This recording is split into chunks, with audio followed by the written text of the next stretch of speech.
Hello student, मैं हूं doctor Bharat Kumar और आप लोग पढ़ रहे हैं प्रैक्टिकल ज्योग्राफी। प्रैक्टिकल ज्योग्राफी में आज हम लोग एक नया टॉपिक स्टार्ट कर रहे हैं, वो है मापनी।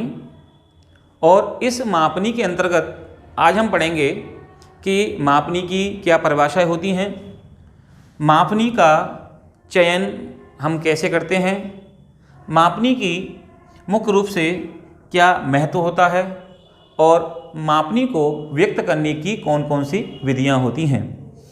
क्योंकि जैसा कि हम लोग जानते हैं कि किसी भी मानचित्र में मापनी की जो महत्व है वो ज़्यादा होता है।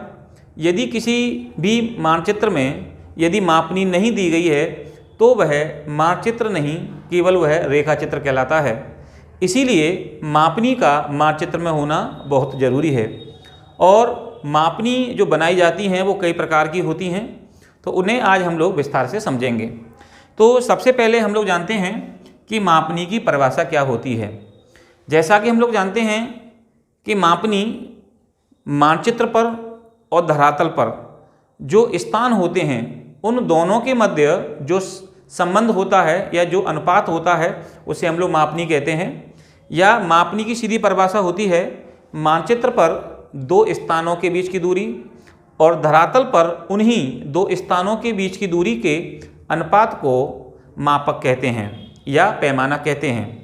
तो ये जो मापनी है इसकी परिभाषा जो है आप इस प्रकार से भी समझ सकते हैं कि जैसे ये कोई मानचित्र है, मैप है, यहाँ पर दो स्थान A और B हैं और यही जो दो स्थान A और B धरातल पर होंगे, तो यहाँ पर मानचित्र पर दो स्थानों के बीच की दूरी और धरातल पर दो स्थानों के बीच की दूरी के अनुपात को, इन दोनों में एक अनुपात है, उस अनुपात को जब हम लोग पढ़ते हैं तो उसी को हम लोग क्या कहते हैं, उसे मापनी कहते हैं।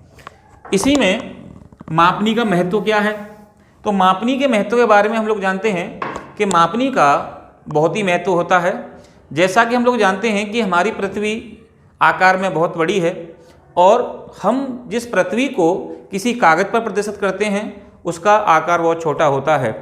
तो इसीलिए किसी कागज़ पर जब हम पृथ्वी के किसी भी क्षेत्र को या संपूर्ण पृथ्वी को या किसी भी जो हमारा उद्देश्य क्षेत्र रहता है उसको जब हम बनाते हैं तो उसमें हमें मापनी के आधार पर हम उस मानचित्र को बना लेते हैं। तो इसीलिए मापनी का बहुत ही महत्व होता है, क्योंकि बिना मापनी के मानचित्र को नहीं बनाया जा सकता है। इसी में है मापनी का चयन। मापनी का हम चयन कैसे करेंगे, तो जैसे कि हम लोग जानते हैं कि मापनी कई प्रकार की होती हैं। यदि कोई क्षेत्र छोटा दिया गया है तो जब हम छोटे क्षेत्र की मापनी बनाएंगे तो वो बृहद मापनी कहलाती है।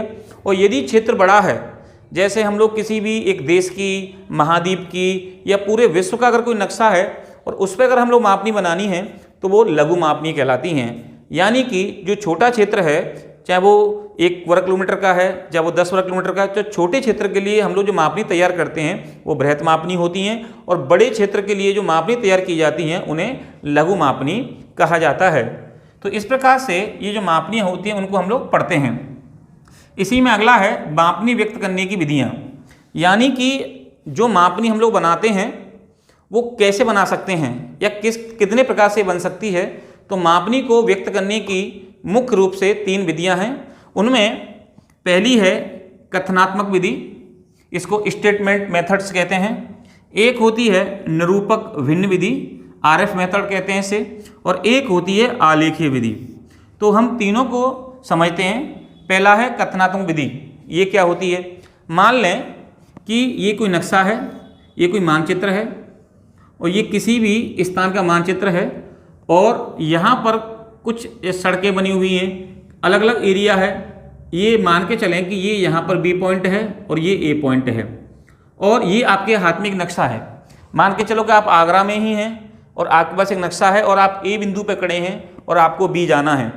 तो हम कैसे पता लगाएंगे कि A से V की दूरी कितनी है, तो इसके लिए यहाँ पर नीचे आप देखेंगे यहाँ पर कोई ना कोई मापनी जरूर होगी।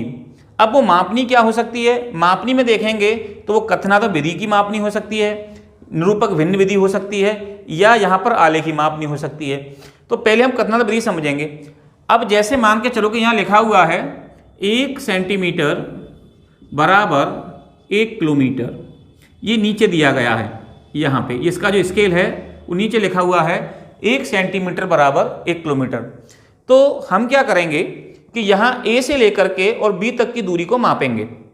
मान लें कि A से लेकर B तक की जो दूरी है वो हमारी 10 सेंटीमीटर की है। तो इसका मतलब ये हो गया कि 1 सेंटीमीटर बराबर 1 किलोमीटर। तो नक्शे पर A और B के बीच की दूरी 10 सेंटीमीटर है।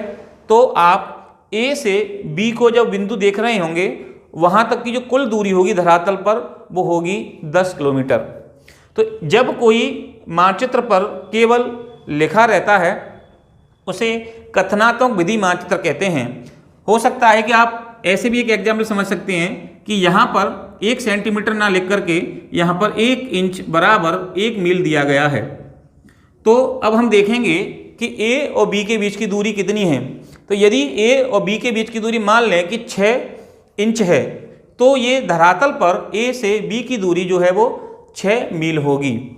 तो ऐसे मानचित्र जिन पर नीचे की ओर लिखा रहता है, कथन दिया जाता है, उसे हम लोग स्टेटमेंट मेथड्स कहते हैं। यहाँ पर 1 सेंटीमीटर या 1 इंच बराबर दूरी को प्रदर्शित करता है।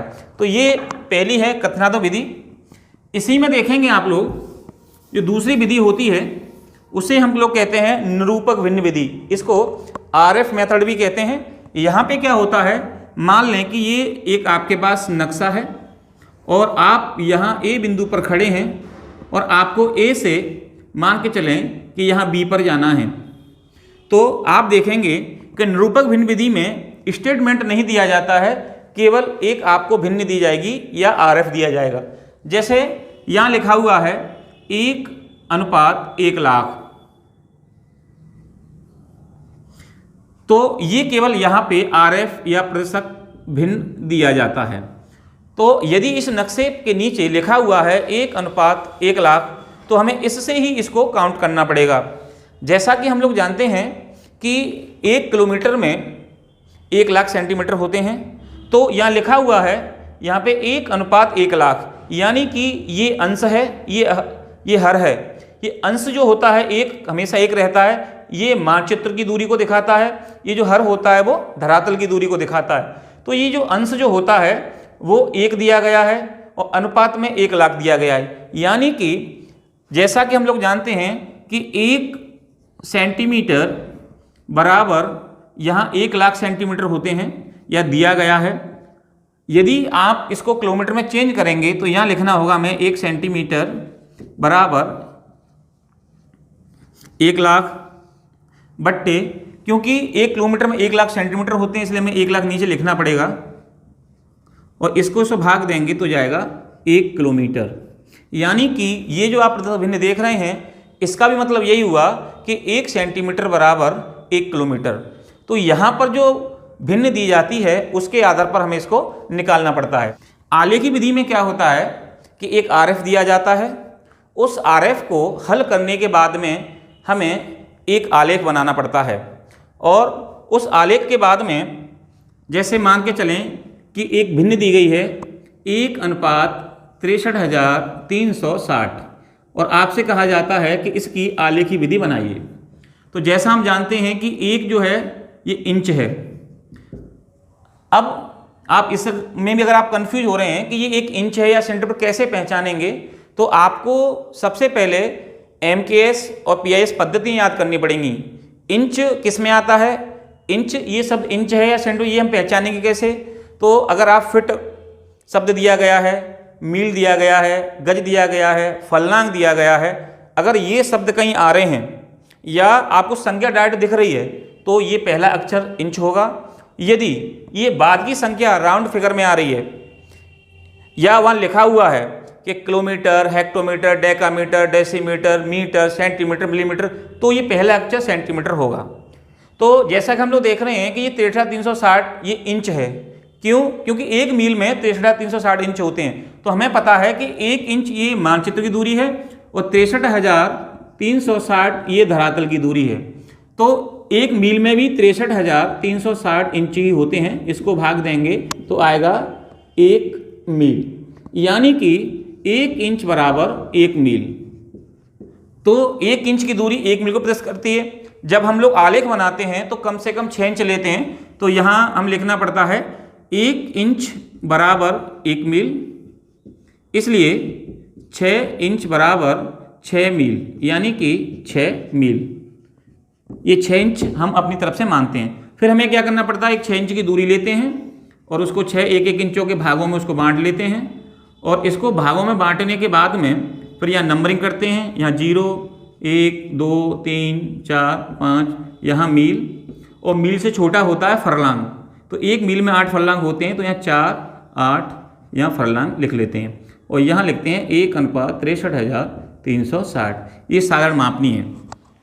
तो ये जो आलेखी विधि है आप ये यहाँ देख रहे हैं, इनके प्रकार होते हैं, सल मापनी है, तुलनात्मक मापनी है, विकर्ण मापनी है, और ये विशिष्ट कुछ मापनियाँ बनाई जाती हैं।